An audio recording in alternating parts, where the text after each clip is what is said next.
Assalamualaikum warahmatullahi wabarakatuh. Perkenalkan, saya Nina Armiati dengan NIM 14014210077. Di sini saya ingin mempresentasikan hasil kerja saya tentang hakikat IPA dan keterkaitan dengan capaian pembelajaran IPAS Kurikulum Merdeka dengan dosen pengampu Ibu Dr. Sri Sulistiorini MPD dan Ibu Dr. Barokah Isdrianti SPD MPD. Sebelum masuk materi, apa sih IPA itu? IPA adalah kumpulan pengetahuan yang tersusun secara sistematis dan pengetahuan secara teoritis yang ditulis secara khas atau khusus. Adapun hakikat IPA yang terdiri dari IPA sebagai proses, IPA sebagai produk, IPA sebagai sikap ilmiah, dan IPA sebagai teknologi.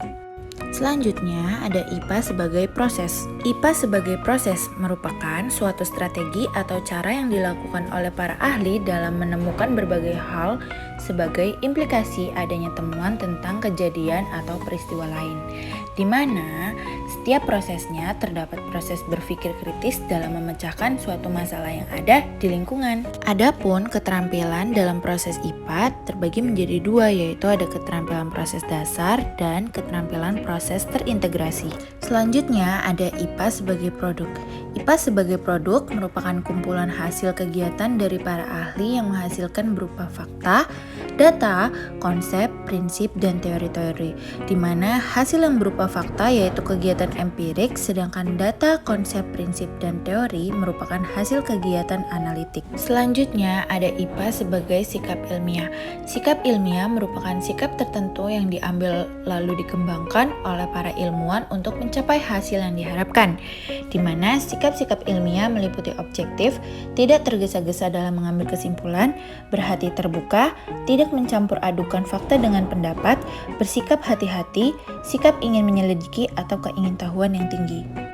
Selanjutnya, IPA sebagai teknologi. IPA sebagai teknologi memiliki tujuan untuk mempersiapkan siswa dalam menghadapi dunia yang semakin maju. Berdasarkan hakikat IPA, teknologi menjadi pengaplikasian dalam mengaplikasikan hakikat IPA di kehidupan yang akan datang. Materi selanjutnya yaitu keterkaitan hakikat IPA dengan capaian pembelajaran sistem organ tubuh pada kurikulum merdeka. Keterkaitan IPA sebagai proses. Keterkaitan antara hakikat IPA sebagai proses pada capaian pembelajaran dalam materi sistem organ tubuh manusia, pencernaan, pernapasan, dan peredaran darah pada kelas 5 kurikulum merdeka dapat dibuktikan pada percobaan menggunakan gambar atau bagan atau alat atau media sehingga siswa dapat menjelaskan organ tubuh manusia berdasarkan hasil percobaannya. Selain itu, ada keterkaitan IPA sebagai produk. Keterkaitan antara hakikat IPA sebagai produk pada capaian pembelajaran dalam materi sistem organ tubuh manusia pada kelas 5 kurikulum merdeka yang dapat dibuktikan melalui konsep yang berhubungan antara fakta-fakta, yaitu konsep sistem organ tubuh pada manusia. Seperti faktanya bahwa semua organ tubuh pada manusia memiliki keterkaitan yang saling mendukung dan bekerja sama agar tubuh tetap berfungsi sebagaimana mestinya, di mana kesehatan tubuh manusia ditentukan oleh baik dan tidaknya fungsi organ tersebut. Bila salah satu organ tidak berfungsi, akan berdampak pada organ tubuh lainnya.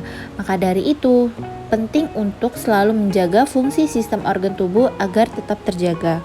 Selanjutnya, ada keterkaitan IPA sebagai sikap ilmiah. Keterkaitan antara hakikat IPA sebagai sikap ilmiah pada capaian pembelajaran dalam materi sistem organ tubuh manusia pada kelas 5 kurikulum merdeka yang dapat dibuktikan dengan siswa membuat media sederhana tentang sistem pernapasan, pencernaan, dan peredaran darah, sehingga dapat menimbulkan keingintahuan siswa tentang sistem organ tubuh manusia.